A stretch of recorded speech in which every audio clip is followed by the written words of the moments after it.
ಅಯ್ಯಯ್ಯೋ ಅಯ್ಯಯ್ಯೋ ಎಲ್ಲಿವರೆಗೆ ಹೋರಾಟ?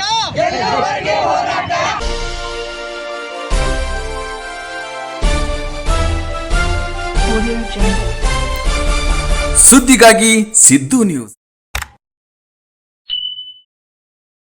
ಸುದ್ದಿಗಾಗಿ ಸಿದ್ದು ನ್ಯೂಸ್ಗೆ ಸ್ವಾಗತ. ನಾನು ಮುನೀರ್ ಅವಟಗೇರಿ. ಮುದ್ದೇಬಿಹಾಳದಲ್ಲಿ ಬೆಲೆ ಏರಿಕೆ ವಿರುದ್ಧ ಸರ್ಕಾರದ ವಿರುದ್ಧ ಕಾಂಗ್ರೆಸ್ ವಿವಿಧ ಘಟಕಗಳಿಂದ ಬೃಹತ್ ಪ್ರತಿಭಟನೆ.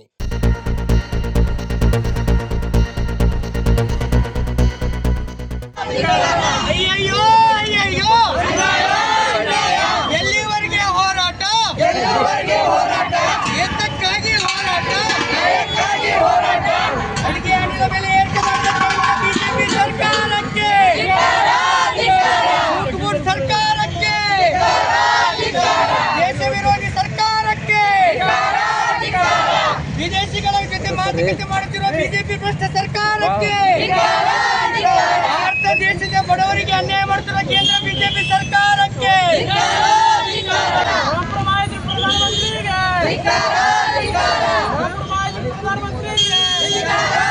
ಕೇಂದ್ರದ ಬಿಜೆಪಿ ಸರ್ಕಾರದ ಜನವಿರೋಧಿ ನೀತಿಗಳು ಹಾಗೂ ಅಡುಗೆ ಅನಿಲ ಎಲ್ಪಿಜಿ ಬೆಲೆ ಏರಿಕೆಯನ್ನು ಖಂಡಿಸಿ ಪಟ್ಟಣದ ಬಸವೇಶ್ವರ ಸರ್ಕಲ್ನಲ್ಲಿ ಎನ್ಎಸ್ಯುಐ ಯುವ ಕಾಂಗ್ರೆಸ್ ಹಾಗೂ ಮಹಿಳಾ ಕಾಂಗ್ರೆಸ್ ಸಂಘಟನೆಗಳ ವತಿಯಿಂದ ಗುರುವಾರ ಬೃಹತ್ ಪ್ರತಿಭಟನೆ ನಡೆಸಲಾಯಿತು. ಪ್ರತಿಭಟನಾಕಾರರು ಕೇಂದ್ರ ಸರ್ಕಾರದ ವಿರುದ್ಧ ಘೋಷಣೆಗಳನ್ನು ಕೂಗುತ್ತಾ ದಿನಬಳಕೆಯ ವಸ್ತುಗಳ ಬೆಲೆ ಏರಿಕೆಯಿಂದ ಸಾಮಾನ್ಯ ಜನರು ಜೀವನ ನಡೆಸುವುದು ದುಸ್ತರವಾಗಿದೆ ಎಂದು ಆಕ್ರೋಶ ವ್ಯಕ್ತಪಡಿಸಿದರು. ಅಲ್ಲದೆ ಅಮೆರಿಕದ ಬಂಡವಾಳಶಾಹಿಗಳ ಮುಂದೆ ಮಂಡಿಯೂರಿ ಶರಣಾಗಿರುವ ಕೇಂದ್ರದ ವಿಫಲ ವಿದೇಶಾಂಗ ನೀತಿ ಹಾಗೂ ಎಫ್ಟಿನ್ ಫೈಲ್ಸ್ ವಿಚಾರದಲ್ಲಿ ಸರ್ಕಾರದ ನಡೆಯನ್ನ ತೀವ್ರವಾಗಿ ಟೀಕಿಸಿದರು. ಪ್ರತಿಭಟನೆಯನ್ನ ಉದ್ದೇಶಿಸಿ ಅಲ್ಲಿದ್ದ ಸಂಘಟಕರು ಮಾತನಾಡಿದರು.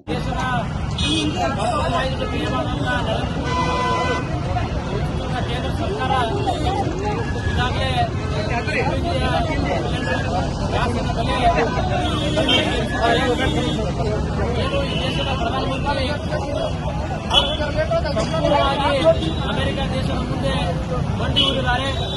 ಎಫ್ಟಿನ್ ಫೈಲ್ಸ್ ಹಾಗೂ ಕಾಂಪ್ರಮೈಸ್ಡ್ ಪೇಮೆಂಟ್ಗಳಿಗೆ ಹೆಸರುವಾಸಿಯಾಗಿರುವ ನರೇಂದ್ರ ಮೋದಿ ಏನು ಸಿಲಿಂಡರ್ ಗ್ಯಾಸ್ ಬೆಲೆ ಹೆಚ್ಚಿದ್ದಾರೆ, ಇಂಧನ ಬೆಲೆ ಹೆಚ್ಚಿದ್ದಾರೆ. ಪ್ರಥಮವಾಗಿ ನಾವು ಮಹಿಳಾ ಕಾಂಗ್ರೆಸ್, ಯುವ ಕಾಂಗ್ರೆಸ್ ಹಾಗೂ ಎನ್ಎಸ್ಯುದಿಂದ ಬಲವಾಗಿ ಖಂಡಿಸ್ತೀವಿ. ಮುದ್ದೇಬಿಹಾಳ್ ವಿಧಾನಸಭಾ ಮತಕ್ಷೇತ್ರದ ಯುವ ಕಾಂಗ್ರೆಸ್ ಹಾಗೂ ಎನ್ಎಸ್ಯುಐ ಮತ್ತು ಮಹಿಳಾ ಕಾಂಗ್ರೆಸ್ ವತಿಯಿಂದ ಹಮ್ಮಿಕೊಂಡಿರ್ತಕ್ಕಂಥ ಏನು ಕೇಂದ್ರದ ಎನ್ಡಿಎ ಸರ್ಕಾರ ಇವತ್ತು ಗ್ಯಾಸ್ ಬೆಲೆಯ ಏರಿಕೆ ಮತ್ತು ಇಡೀ ದೇಶಾದ್ಯಂತ ಗ್ಯಾಸ್ನ ಸಮಸ್ಯೆಯನ್ನ ಇವತ್ತು ತಂದು ಒಡ್ಡಿದ ಸಲುವಾಗಿ ಇವತ್ತು ಮುದ್ದೇಬಿಹಾಳ್ ವಿಧಾನಸಭಾ ಮತಕ್ಷೇತ್ರದ ಕಾಂಗ್ರೆಸ್ ಪಕ್ಷದಿಂದ ಇವತ್ತು ಪ್ರತಿಭಟನೆಯನ್ನ ಹಮ್ಮಿಕೊಂಡಿದ್ದೇವೆ. ಏನು ಈ ದೇಶದಲ್ಲಿ ಸುಳ್ಳು ಭಾಷಣಗಳನ್ನು ಮಾಡಿ, ಹೊಳ್ಳು ಭಾಷಣಗಳನ್ನು ಮಾಡಿ ನಮ್ಮ ದೇಶದ ಜನತೆಗೆ ಮರಳನ್ನು ಮಾಡಿ ಏನು ಅಧಿಕಾರ ಹಿಡಿದಿರ್ತಕ್ಕಂಥ ಏನು ಎನ್ಡಿಎ ಸರ್ಕಾರ, ಮೋದಿಜಿಯವರ ಸರ್ಕಾರ ಇವತ್ತು ಏನು ಯಾರ ಉಪಯೋಗ ತಗೊಂಡು ಇವತ್ತು ಅಧಿಕಾರದಲ್ಲಿ ಕುಂತಿದೆಯೋ ಅದೇ ಜನರಿಗೆ ಇವತ್ತು ಅನ್ಯಾಯವನ್ನು ಮಾಡ್ತಕ್ಕಂಥ ಬಡವರನ್ನ ಮತ್ತು ರೈತರನ್ನ, ಕೂಲಿ ಕಾರ್ಮಿಕರನ್ನ ಬೀದಿಗೆ ತಂದಂತ ಮೋದಿಜಿಯವರು ಇವತ್ತು ಜನ ರೋಚಿಗೆಳುವಂತ ಕೆಲಸ ಇವತ್ತು ಮೋದಿ ಸರ್ಕಾರ ಮಾಡ್ತಾ ಇದೆ. ಏನು ನಮಗೆ ಇವತ್ತು ಗ್ಯಾಸ್ ಬೆಲೆ ಇಡೀ ದೇಶಾದ್ಯಂತ ಹೇಳ್ತಾ ಇದ್ರು, ಏನು ವಿಶ್ವಕ್ಕೆ ದೊಡ್ಡ ಗುರು, ಏನು ವಿಶ್ವನೇ ಏನು ತೆಲಿಬಾಗ್ತದ. 54-56 ಇಂಚಿನ ಎದೆ ಉಳ್ಳ ಮೋದಿಯವರು ದೇಶಕ್ಕೆ 56 ಇಂಚಿನ ಎದೆ ಉಳ್ಳ ಮೋದಿಯವರು ಈ ಸದ್ಯ ಏನು ದೇಶಕ್ಕೆ ಹಂಗ್ ಮಾಡಿಬಿಡ್ತಾರೆ. ದಿನ ಬರ್ತದೆ ನಮ್ಮ ಬಡವರದ ಎಲ್ಲ ಏನು ಭವನಗಳೇ ನೀಗ್ತಾವ ಅನ್ನುವಂತ ಮಾತನ್ನ ಹೇಳ್ತಾ ಇದ್ರು.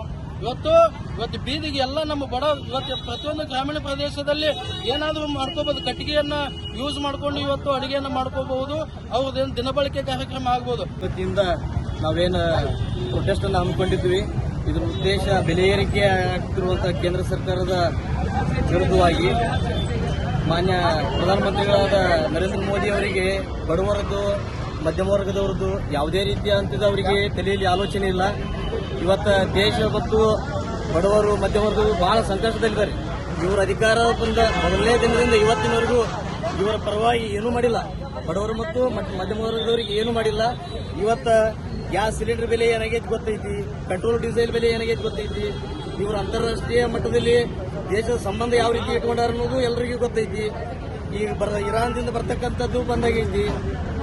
ರಷ್ಯಾದ ಜೊತೆನೂ ಸಂಬಂಧ ಸರಿಯಾಗಿ ಉಳಿಸ್ಕೊಂಡಿಲ್ಲ. ಅವ್ರ ಬೆಲೆ ಏರಿಸಿದ್ರೆ ಏರಿಸಲಿ, ಅಷ್ಟು ದುಡ್ಡು ಕೊಡ್ತೀವಿ ಅಂದ್ರೂ ನಮಗೆ ಆ ಸಿಲಿಂಡರ್ ಇವತ್ತು ಸಿಗದೇ ಇರುವಂತ ಪರಿಸ್ಥಿತಿ ತಂದು ಇಟ್ಟಾರೆ ಇವರು. ಇದು ಇನ್ನೂ ಕೆಲವು ದಿನಗಳ ನಂತರ ಇನ್ನೂ ಬಹಳ ಕಠಿಣ ಪರಿಸ್ಥಿತಿಗೆ ಏನದ ಎಲ್ಲ ಜನಸಾಮಾನ್ಯರು ಬಡವರು ಬಗ್ಗರು ಎಲ್ಲರೂ ಹೋಗ್ತಾರ ಅಂತ ಹೇಳಿ ನನ್ನ ಅಭಿಪ್ರಾಯ ಅದ. ಈ ಸಿಲಿಂಡರ್ ಏನು 1100 ಮಾಡ್ಯಾರ, 1200 ಮಾಡ್ಯಾರ, 1500 ಬಿಟ್ಟು 2000 ಕೊಟ್ಟರು ಸಿಗುವುದಿಲ್ಲ ಇದು. ಇನ್ನೊಂದು 10-15 ದಿವಸ ಆದ ನಂತರ 2000 ಕೊಟ್ಟರು ಸಿಗುವುದಿಲ್ಲ ಇದು. ಅವಾಗ ಮತ್ತೆ ವಾಪಸ್ ನಾವು ಇದೇ ಕಟ್ಟಿಗೆ ಒಲಿ ಇವಕ್ಕೆ ವಾಪಸ್ ಹಿಂತಿರುಗಿ ಬರಬೇಕಾಗತ್ತ. ಈ ಪರಿಸ್ಥಿತಿ ಯಾರಿಂದ ಆಗ್ಯದಂದ್ರೆ ನೇರವಾಗಿ ಒಬ್ಬ ವ್ಯಕ್ತಿ ಇದ್ರೆ ಅದು ನರೇಂದ್ರ ಮೋದಿ ಅವರು. ಈ ಸ್ಥಾನಗಳು ಇರುವುದಕ್ಕೆ ಯಾವುದೇ ರೀತಿಯಂತ ಲಾಯಕ್ಕಿಲ್ಲ. ದಯವಿಟ್ಟು ಅವರಿಗೆ ಈ ಮುಖಾಂತರ ಎಲ್ಲಾ ಸಂಘಟನೆಗಳ ಮುಖಾಂತರ ನಾ ಇಲ್ಲಿಂದ ಕೇಳ್ಕೊತೀನಿ, ನೀವು ಆ ಸ್ಥಾನಕ್ಕೆ ಲಾಯಕ್ಕಿಲ್ಲ, ದಯವಿಟ್ಟು ನೀವು ಆ ಸ್ಥಾನದಿಂದ ಕೆಳಗಿಳಿದು ಮನೆಗೆ ಹೋರಿ, ನನ್ನ ಕೈಲಿ ಆಗುದಿಲ್ಲ ತಿಳ್ಕೇಶ್ ಕೈಯ ಬಳಿ ತೊಡ್ಕೊಂಡು ಮನೆಯಾಗ ಕೂತು ಬಿಡ್ರಿ. ನೀವು ನಿಮ್ಮ ಕೈ ಮುಗಿದು ಕಾಲು ಮುಗಿದು ಕೇಳ್ಕೊತೀವಿ. ಇದು ನಮ್ಮ ವಿನಮ್ರ ವಿನಂತಿನೂ ಐತಿ, ನಮ್ಮ ಪ್ರತಿಭಟನೆಯೂ ಐತಿ. ಅಯ್ಯಯ್ಯೋ ಅಯ್ಯಯ್ಯೋ, ಎಲ್ಲಿವರೆಗೆ ಹೋರಾಟ? ಇನ್ನಷ್ಟು ಸುದ್ದಿಗಳಿಗಾಗಿ ವೀಕ್ಷಿಸಿ ಸುದ್ದಿಗಾಗಿ ಸಿದ್ದು ನ್ಯೂಸ್. ಇದು ಸತ್ಯದ ಪರ ನಮ್ಮ ಧ್ವನಿ. ಜಾಹೀರಾತುಗಳಿಗಾಗಿ ಸಂಪರ್ಕಿಸಿ. ಹೆಚ್ಚಿನ ವಿಡಿಯೋಗಳಿಗಾಗಿ ನಮ್ಮ ಚಾನಲನ್ನು ಶೇರ್ ಮಾಡಿ, ಹಾಗೆ ಸಬ್ಸ್ಕ್ರೈಬ್ ಮಾಡಿ. ಯಾಕೆಂದರೆ ನಮ್ಮ ಸುದ್ದಿಗಳು ನಿಮಗೆ ಬೇಗನೆ ತಲುಪುತ್ತವೆ.